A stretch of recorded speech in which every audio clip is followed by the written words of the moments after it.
ఓం నమస్తే. ఆత్మీయులకు దేవదేవుని ఆశీస్సులు. రాబోయే మహాశివరాత్రి సందర్భంగా అందరికీ శుభాకాంక్షలు. ఆ దేవదేవుని యొక్క అనుగ్రహం మనందరిపైన ఉండాలి. దేవదేవ ధవళాచల మందిర గంగాధర హర నమో నమో అని భూకైలాస సినిమాలో శివుని స్తోత్రం ఉంది. అది చాలా అద్భుతంగా ఉంటుంది. ఓం మహాప్రాణదీపం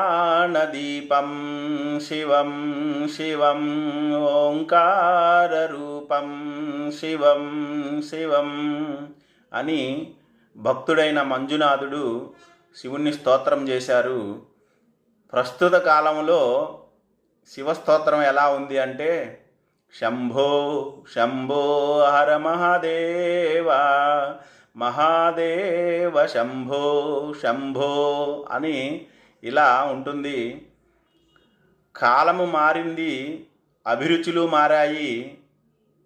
అనుగుణంగా ఈ ఈశ్వరుని యొక్క ఆరాధనా స్తోత్రాలు చేస్తూ ఉన్నారు భక్తాదులందరూ కూడా. ట్రెండ్ మారుతుంది అన్నట్లుగా.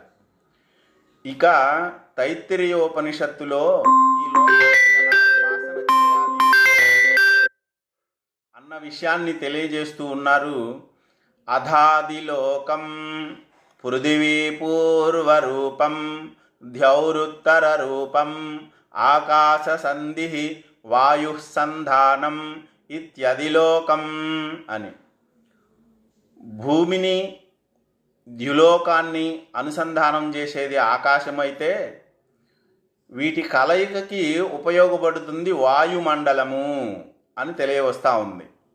ఇక్కడ మనము భౌతిక వస్తువు అయిన ఈ భూమి, అభౌతిక వస్తువు అయిన ద్విలోకము, దివ్యత్వము కలిగిన లోకము, దేవలోకము అనొచ్చు.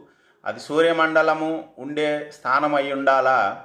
అలాంటి భూమిని ద్విలోకాన్ని కలిపేది, కలపగా వస్తుంది ఆకాశ మండలము. వీటిని కలుపుతూ ఆకాశాన్ని ఏర్పడేలా చేస్తున్నది మాత్రం వాయువు అని. భౌతికమైన ఈ శరీరము నుంచి అభౌతికమైన మనస్సు ద్వారా ప్రాణశక్తిని ఉపయోగిస్తూ మనం ప్రాణాయామం చేస్తూ దివ్యత్వాన్ని సాధించవచ్చు అన్న విషయాన్ని ఈ అధిలోక ఉపాసన తెలియజేస్తూ ఉంది. ఈ తైత్తిరీయోపనిషత్తు వైజ్ఞానికమైనది అని మనం గుర్తెరగాల. ఇంకా మరిన్ని విశేషాలని తైత్తిరీయోపనిషత్తులో ఉన్నట్లుగా మనం తెలుసుకుంటాము ముందు ముందు.